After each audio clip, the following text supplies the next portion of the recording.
Oh no, Oga. Tell us your real name. Huh? Your real name. Your real name. My name is Executive Chuku Collins Onye Obodo. How old were you when you disvirgined? You said? How old were you when you disvirgined? Now maybe you know my car. I want to get it. Maybe say 13 or 12. 13 years. I'm going to cover. All right, thank you. Because why your full name? My name is Don Stefan Frank. I am also in China. It's in one band. I want to get to read this virgin for the first time. Yeah, but I'm going to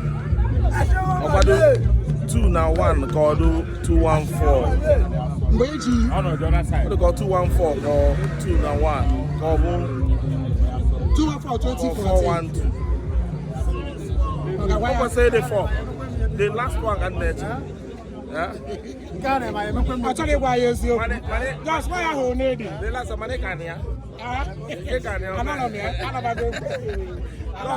When I calendar that Okay, bye. Just some check here. When I'm wow. How about I check it out? That's wow. All right, thank you very much. Thank you. Why your real name? One for Emmanuel and Kem. One for Emmanuel and Kem. I want to get him with this version. When this version? I want to get him. 22 years. He gave the word to me. Tell us your real name. Okay. My real name Onye Obodo. It's one family to joke. Chijoke. Igwendo. I want to get him with this version. How old were you? Okay. It is virgin at the age of 15 and a half. Can I say 16? 16 years. Can you read this virgin? I'm not just football till 20 or something like that. When was it? All right. Thank you very much. All right. Okay. Because I tell me your real name. Well, in a man, you could say Monyambo, Afambo, Onyamuma Dike, Manewu, Ejima Moses, Sadin and Damaba. Working on what we be take out of Maka anywhere. Working a anywhere every Wednesday, a check BP. Makakana personality metumaka. Nanke Bazo, if another Zabu working I saw. After I made to go, I want to kill him with this virgin. How old are you? Well, I'm working on. Mara Miki Chataman, I'm working on the 14th of next month. Go get me 15 years. Ma funu rotten wine. Maka nede be mo mo cha. Maka ose anywhere. Tell us your real name. Your real name. Your real name. My real name. My name is Uchenna. Uchenna Obiwuru. How old are you when you disvirgined? I want to get him with this virgin. I don't tell. I want to get him. All the call 7 years. I don't want this virgin. 7 years. No, don't want this virgin. About on. Oh, why this virgin? Because what is your real names? Onye Obodo of Praise, aka MC Shade. Tell us, how old are you when you disvirgined? 25. 25 years. Till 25 years. Tell us your real name. My real name is Nochukwu Harrison Madibala. I want to get him with this virgin. At the age of 15. 15 years, Katie. Yes. Where got my name? Yes. Tell us your real name. Okay. My name is Angela Chizoba James, man. You know, we are putting it, man, because none on our wedding on the man. Yes. Even on Nigeria, you can't be pumping champagne anyhow in this hall, man. I want to get him with this virgin. Hello. Hello, Takwazem. I want to get him. I'm going to go. I want to get him. Mama, 10 years or 17 years. 21. So now 21. Oh, you could see some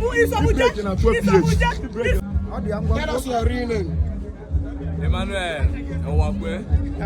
Emmanuel Owakwe. I want to get him with this virgin. Nah, I don't like come on. I want to get you. How old are you? Oh, you don't get that come, man. We. Weed is virgin wine. I'm buying that. I'm going to be money here.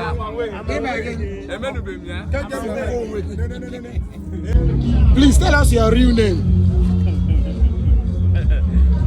I'm my face in a Chinwese. Emmanuel. Because why? Which year did you do this virgin? Whatever, Quaka. Which year? I come 2019. Emma. 2019. We are not in this video. Thank you. Tell us your full name. Okay, my full name is Babala Chimezie. Yes. But my AKA, you know, I'm old first grade. How old were you when you disputed? Okay, like 2 years ago. How old were you when you disputed? That should be I can't just remember, but that should be 28 years ago. I mean, I'm 28 years. Then. Yes, Your then. real name. Yes. Oh, more about Sapper now. Come and you catch out. Yes, again. As was some. Don't want to put no man. Okay, JB, much alive.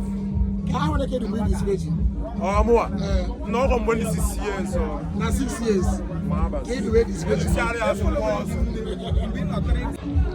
Tell us your name, your full name, your real name. My real name is Mr. Joseph Chukunedu Ebuna. I want to get the weed disputed. I remember when this was happened at secondary school. I want to get the weed disputed. I started getting bored. You go 25 years with the 25 years. Yes.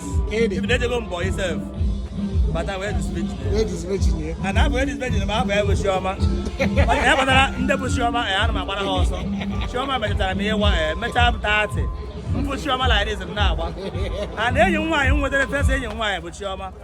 What way another one was Shoma? Then one word to make him with Shoma. So since you are now, but at your most. Now, Balachoma. I swear. All right. Thank you very much. Jones, why your real name? Uncle SP, it's because of you I'm taking this interview because I so much I like you so much, you know. Ahambo Kingsley Ojichima Egwe. Hejumalo na moyo. Awesome nam name Ngurume trouble. I can be. Yes. Because the second question, I want to kill him with this virgin. I can't make it there because that Mbawa can able to ya enter house first. Back and no. Manika wa maka wa nwe kita. E aka wa nwe. Oh ha. E maza ho na this way. Oh ha. Go see no tela. Otego aka wa. Thank you very much. Because what are your real name? Okay, it's what I found. Okafo Ifeanyi Chukwu. It's what I found. Okafo Ifeanyi Chukwu. Exactly. I want to kill him with this version. I don't end him with this version. I want no Mazia maybe. I want to get a home. Marco Tazemana, I'm going to go 18. You go 18. Where is waiting? All right, thank you very much.